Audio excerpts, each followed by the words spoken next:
Any For questions? another history conference or something? Well,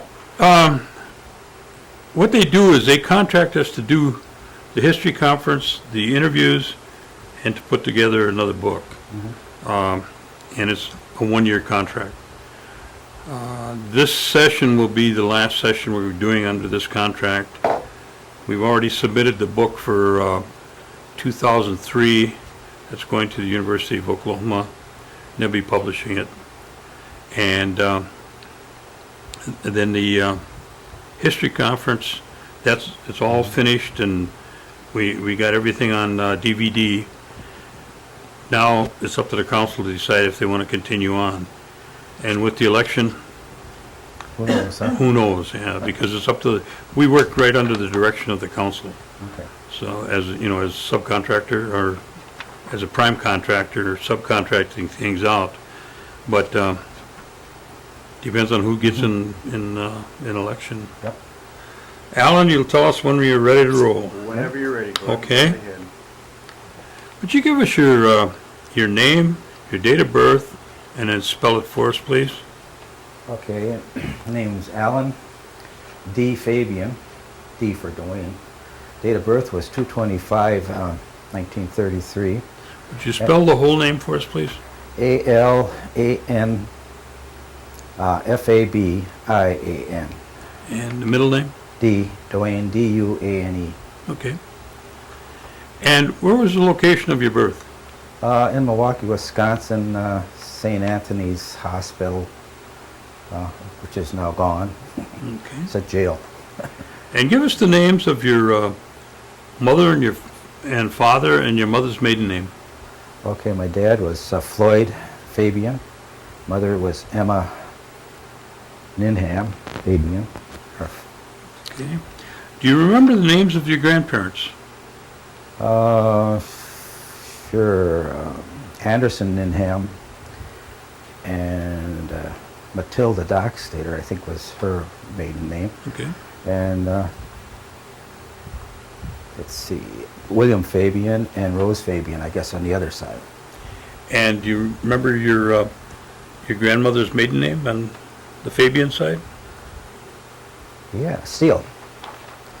They used to joke about it. They said because the Steeles came over on the Mayflower, and so, you know, one relation was coming over on the boat, and the other relation met them as they landed. So, Oh. Okay. Okay. Do you want to give us the names of your brothers and sisters? well, my oldest brother is Gordon, and he lives in Oxford, Wisconsin, and Dennis lives right here in Denmark, close by.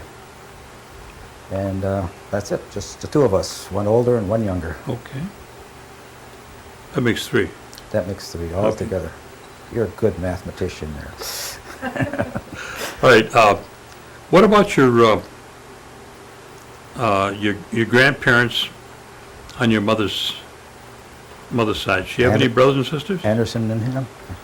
Oh, I brought some documents, but yeah, I think she had a brother, and we don't know anything about him. I mean, it's just like he was there and he wasn't there. But I know her grandfather married again. My grandmother died, I guess, very young. I don't even remember her. I remember my grandfather, Anderson, but died, and he married a Hill, Agnes Hill. And so then there's, like, my mother has stepsisters, Dean Bauman and Judy Bauman and Judy. That was Duty. I don't even know what her real name was. We always called her Duty, but that wasn't her real name. And there's Mary June, and I think there was a Norman. So there was like under Agnes, so it would be like stepsisters or stepbrothers to her. Mm-hmm. So those people, I knew some of them. I knew Duty real well, and Dean, of course, because her kids there's a lot of her kids working here. The Baumans got Deanna Bauman, of course, and John Bauman, and Jerry Bauman, married to John. I can't think of his name, but yeah, they're active in the tribe. Okay. Your grandfather, what That's Anderson, right? Right. What kind of, when you think of him, what do you think about him? Is he a big man or? Yeah, he was a good-sized small. man because he came to live with us his last, I don't know, 3 or 4 years before. In fact, he died in our backyard cutting wood, and I remember trying to carry dead weight into the house because we didn't know he had a heart attack. But so I spent some time with him, and I was young. I don't remember how old, but not too old. But I remember he played baseball. He said when he was young, he was on some team that the tribe had, and he traveled around with that team. I know that. But he was a good-sized man and friendly, and I liked him. Did he speak Oneida? He probably did because my mother and her friends all spoke Oneida whenever they came over to visit, but she would not teach us a couple of words, but like chicken and a couple of things, dog, But she said that because of her schooling when she went to Flandreau, that she was not supposed to be speaking the Indian language. So I know her and her lady friends, Sarah Bean and somebody would come over and they'd chit-chat away and laugh like heck, and we don't know what they're talking about, so we just sit there and listen. But Where did they reside here in the community? my mother said she lived down just by the bridge where she was born down there, I guess, on the creek, Duck Creek. I think they said they had a log cabin or something on Duck Creek. That's where she can remember being born. But then as she got older, and this must be before they got married the second time, she was sent off as a young girl. So I think most of her years were spent out at Flandreau in South Dakota or wherever it is. And then I knew Grandpa because he lived around Gresham. And I'm trying to think of that little bitty town. There's a little bitty town outside of Gresham, and he had 2 houses. I remember one on the river, and so we went. And we used to spend our vacation up there. Dad would take us up there and go fishing with him. And so, yeah. Did your grandfather, did he talk anything about the tribal government or No. New York claim or? My mother did a lot. But Your mother did? My mother did, but not my grandfather. He didn't talk about the tribe much at all. Mm-hmm. Do you know what his educational background was? No, actually not. I don't know anything much about him, even though he lived with us. He didn't talk that much about it. Okay. He was very quiet about his past. And okay, then what about your mother? About how old was she when she left, and then how old was she when she came back from Flanders? Well, this is where, talking to my brothers, they might be more accurate than I am on this one. But I know, from what I can remember, is that after she left Flanders, she came down to Milwaukee for some reason, stayed with, I think, Sarah Bean or somebody like that, or Smith or somebody in Milwaukee, and got a job at the county hospital at that time, probably as a nurse's aide, I suppose. And met my dad someplace. I think I remember they said the roof, dancing at the roof. There used to be a dance hall in downtown Milwaukee that they both liked to dance. So, and they got married, and then they moved to West Dallas. They lived with his folks. The Fabians had a house in West Dallas, and then eventually that clan part moved out, and my dad and my mother took over the house. So then they lived in the house, and we always had people staying with us, and basically there were Indians that come to Milwaukee for jobs and so forth, and so they would stay there during the week and head back on the weekend. So yeah, it was a busy house all the time. What was your dad's background?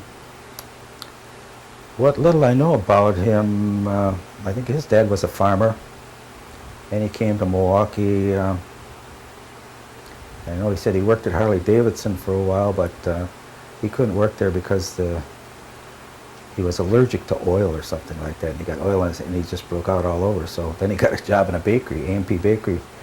They at that time had a place in Milwaukee, and he worked there till he retired.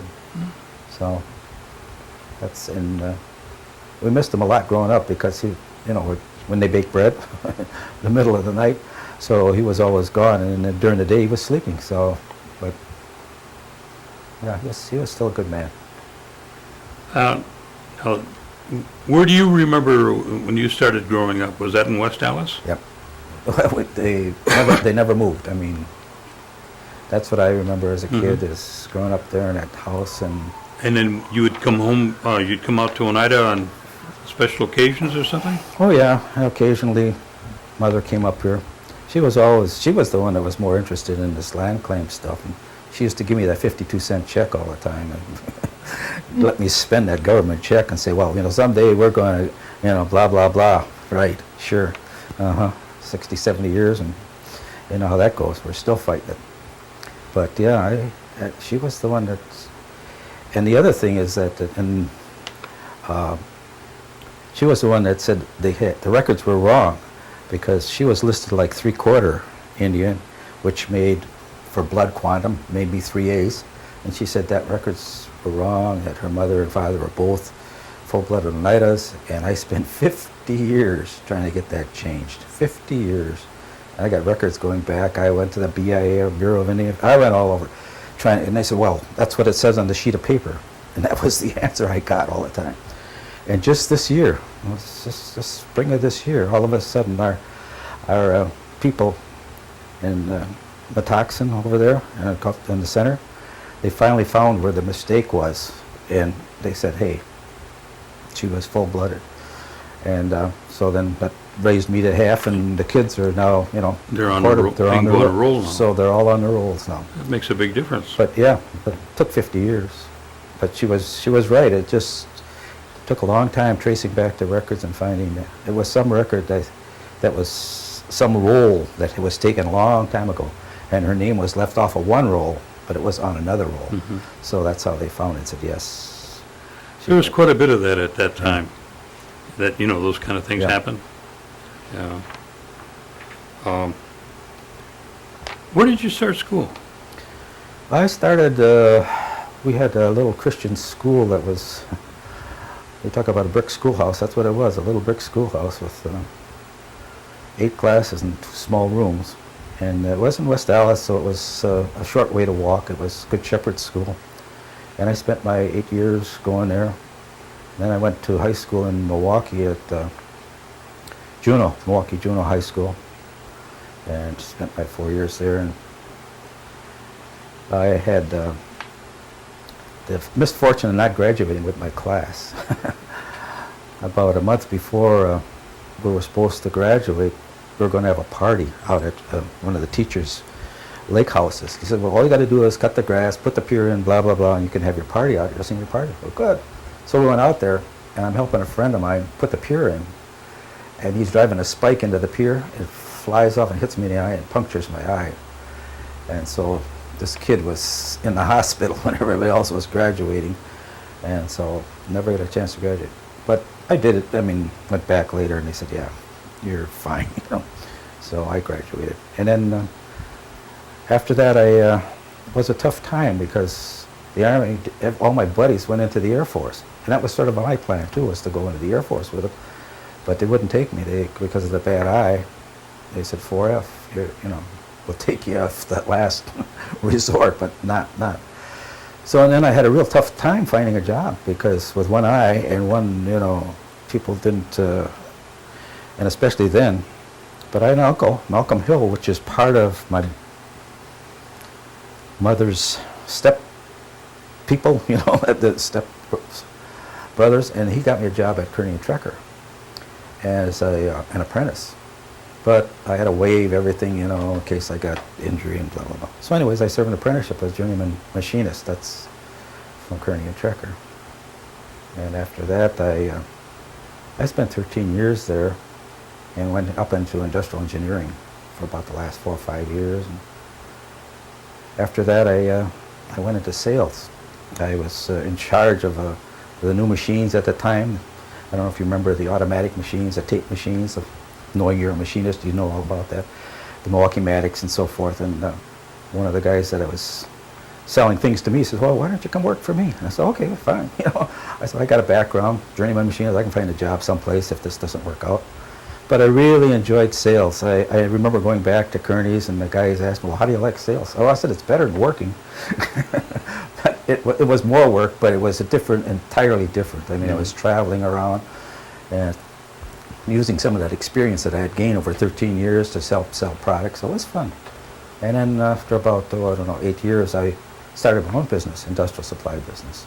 And I think that's when I came and talked to you a couple of times when you guys were in business. And then I expanded it to sell nuts and bolts. And after that, it was something that happened when Reagan first took office. And I got to go back up a little bit because I was Indian.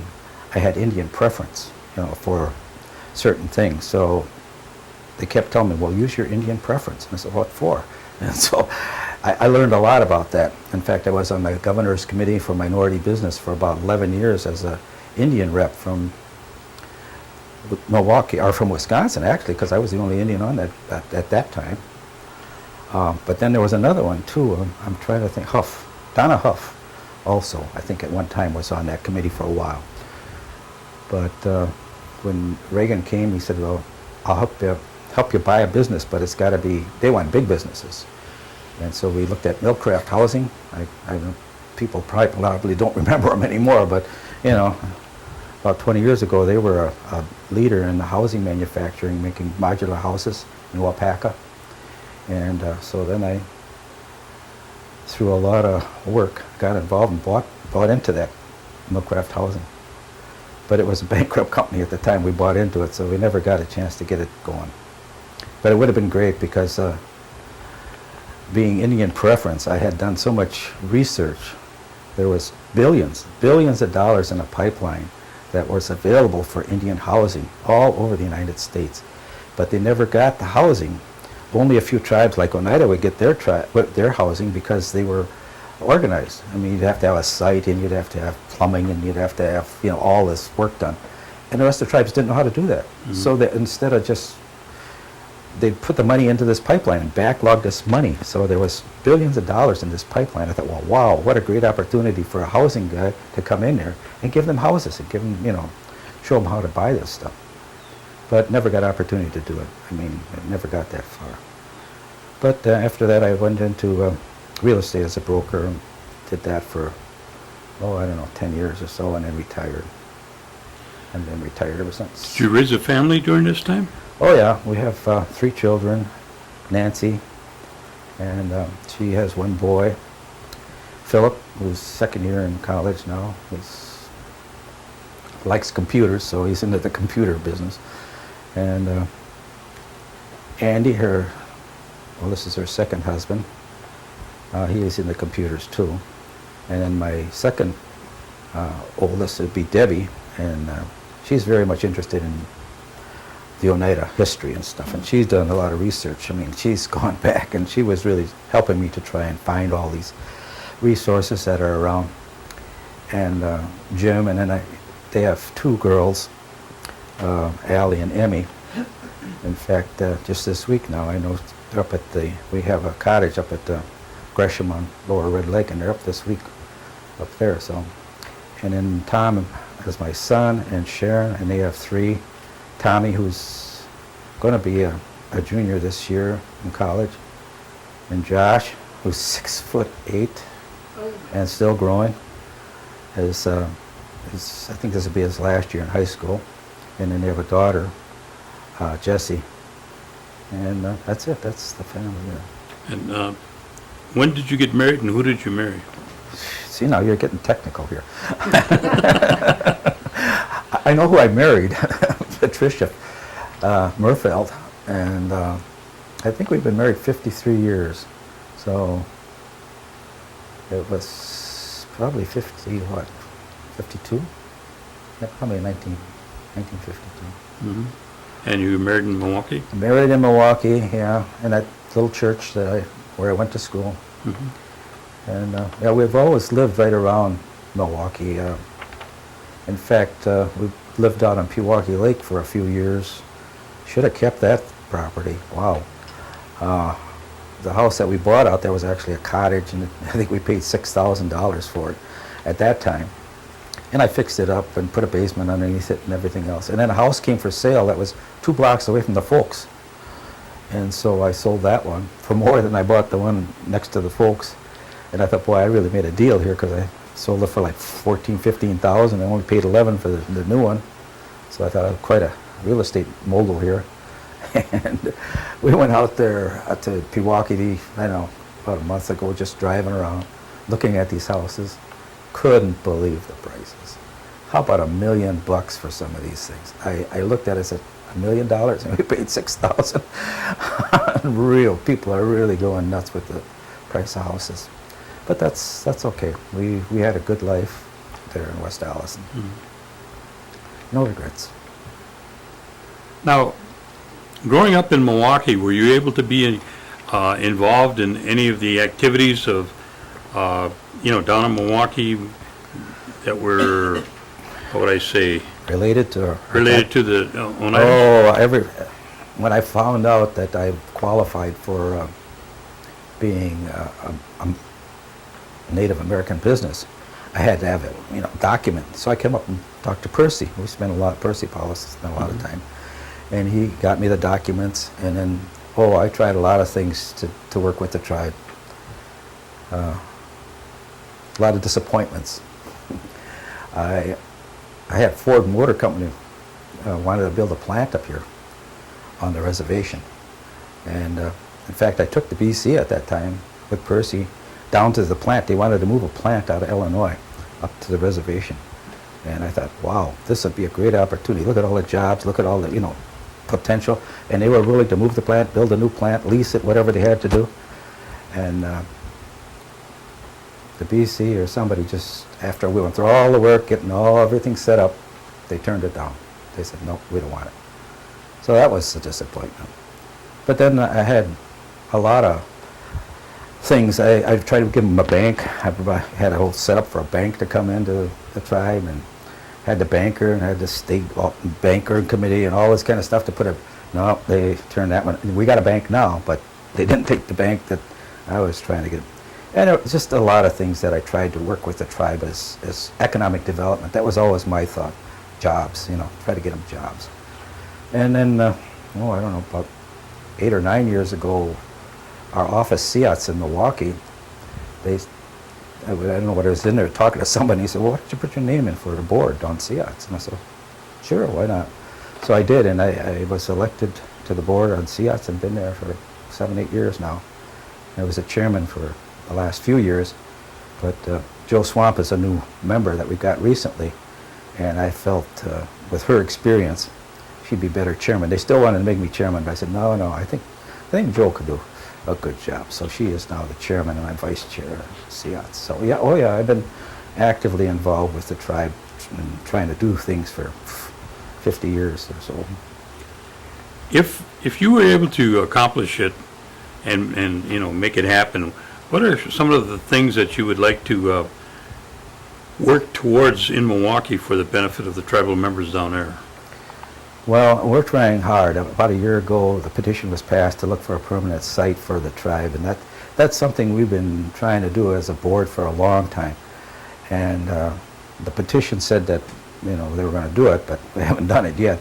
But that, I guess, is the big thing, is if we can get a building that we could call our own, because there are needs down there. As at one time it used to be a joke. You used to drive up in the res and you see these old rusty cars and stuff and say, boy, those are res cars.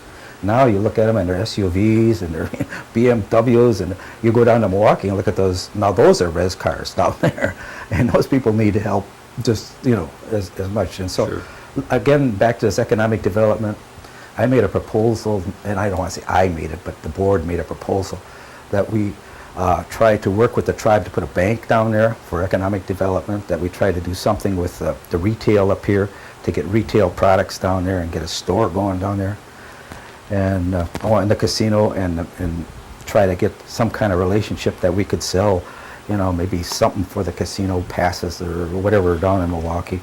So we were trying to do that, and we're thinking of trying to get a building or maybe something like in a shopping center where you could have different things in the shopping center so that we could have economic development besides a space for the social services, which is the key thing now with CIATS is social services, which we're doing a pretty good job, but we could do a better job. So that sort of would be my goal, is to try and get a building.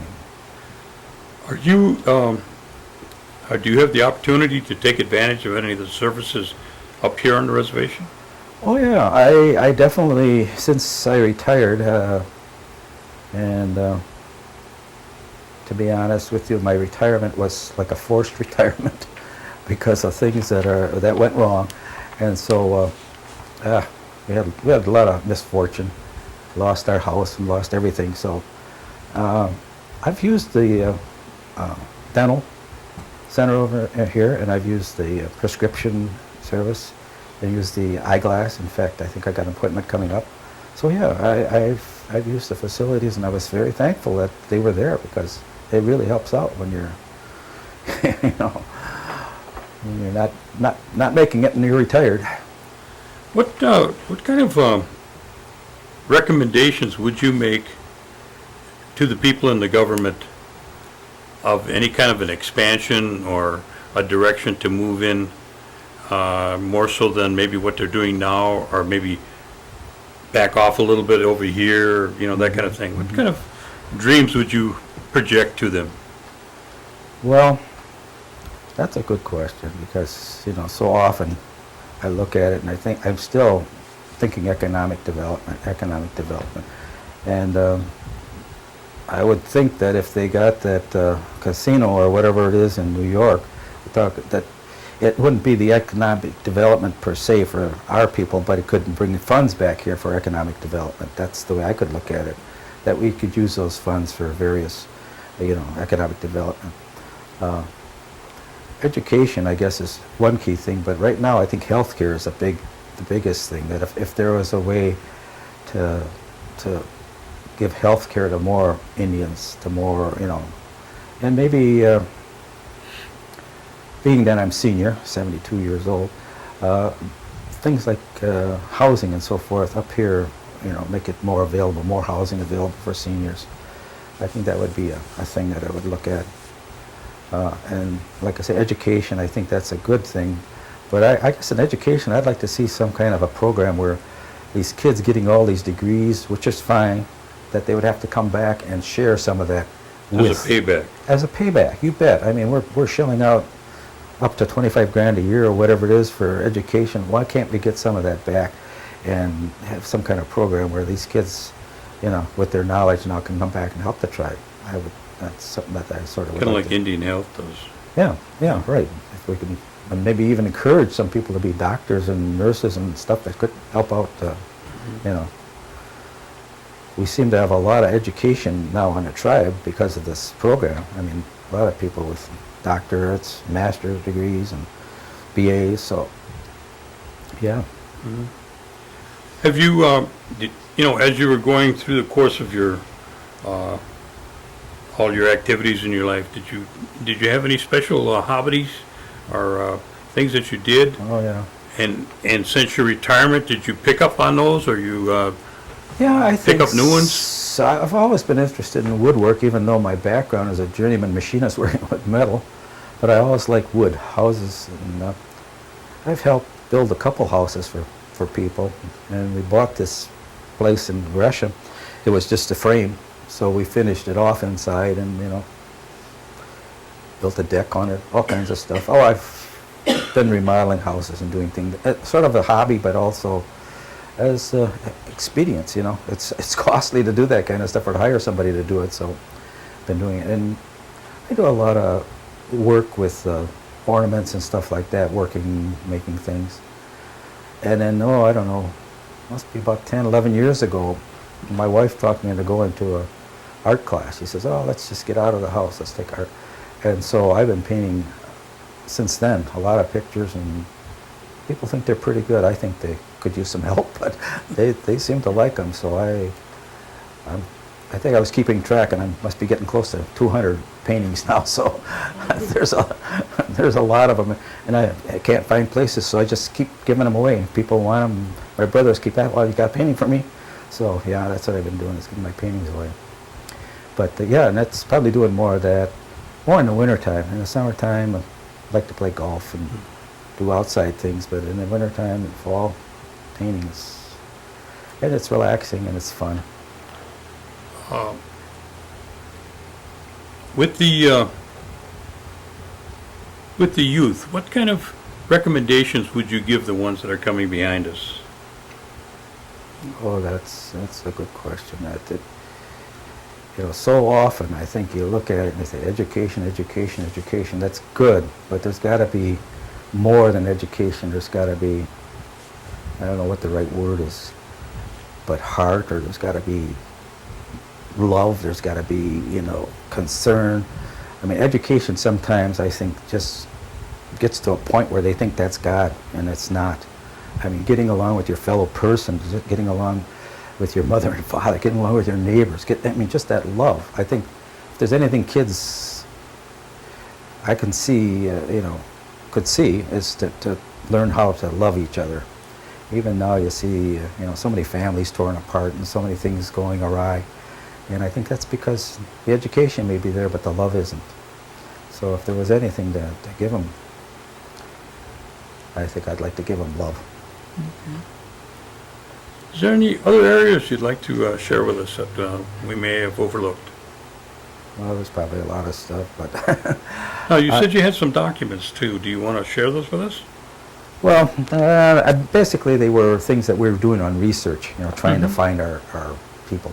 But one of the things that, and this was when my mother died, it's been 74, we were cleaning out our house, and my wife was going through some knitting books, because she likes knitting, and out drops this document.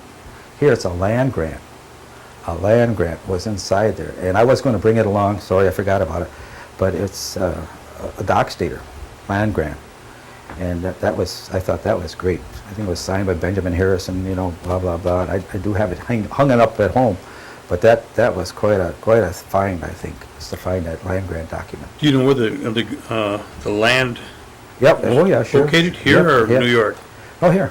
Here. It's looked like it's on Duck Creek, because I've checked it out on the maps Sure. and so forth. Yeah, it's interesting. Oh.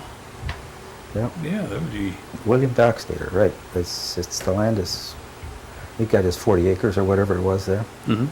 So yeah, that was fun. That was fun finding that and researching it. Okay.